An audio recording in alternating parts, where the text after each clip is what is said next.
दरम्यान सतीश भोसलेला प्रयागराजमधून अटक करण्यात आली असून त्याला आज किंवा उद्या बीडला आणलं जाईल अशी माहिती बीडचे पोलीस अधीक्षक नवनीत कौवत यांनी दिली आहे। सतीश भोसले जिस दिन से हमने क्राइम रजिस्टर किया था उस दिन से वो फरार था। उसके पीछे हमारी पुलिस उसकी हर एक लोकेशन हर एक उसके मूवमेंट पे हम पीछा कर रहे थे। फाइनली उसका पीछा करते करते हमारे को प्रयागराज में उसकी लोकेशन मिली और यूपी पुलिस के साथ कोऑर्डिनेशन में रह के हमने उसको प्रयागराज से अरेस्ट किया।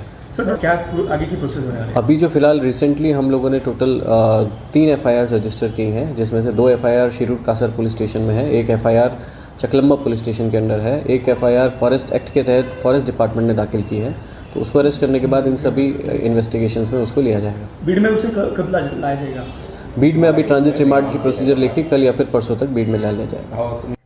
तर सतीश भोसले उर्फ खोक्याला नेमकी अटक कशी झाली आपण पाहूयात ग्राफिक्सच्या माध्यमातून। सतीश भोसले बसने प्रवास करत प्रयागराजला पोहोचला। त्यानंतर सतीश भोसले प्रयागराजवरून विमानानं पळून जाण्याच्या तयारीत होता। तो वापरत असलेला मोबाईल नंबर पोलिसांना मिळाला।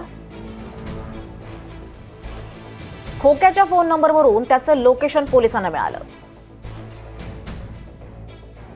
बीड आणि प्रयागराज पोलिसांनी ही संयुक्त कारवाई केली आहे। दरम्यान सतीश भोसलेला प्रयागराज विमानतळावर अटक करण्यात आली।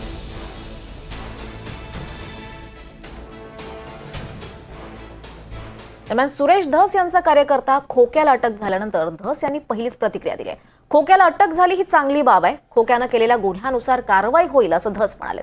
तर धनंजय मुंडेंनी इतरांना बोलायला लावू नये, अजय मुंडे लहान त्यांच्यावर बोलणार नाही असंही धस म्हणाले।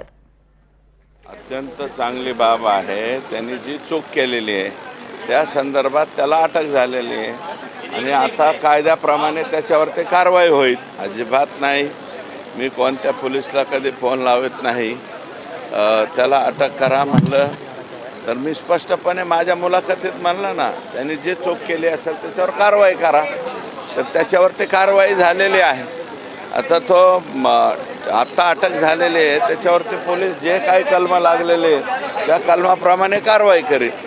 अजय मुंडे म्हणतात की तुम्हाला सह आरोपी करा। अजय मुंडे एक मिनिट ऐका, अजय मुंडे फार लहान आहे, लहान लेकराबद्दल मी बोलणार नाही आणि माझं धनंजय मुंडेंना म्हणणं आहे याला त्याला बोलायला लावण्यापेक्षा स्वतः बोला, तुम्ही बोलल्याच्या नंतर मी उत्तर देईन।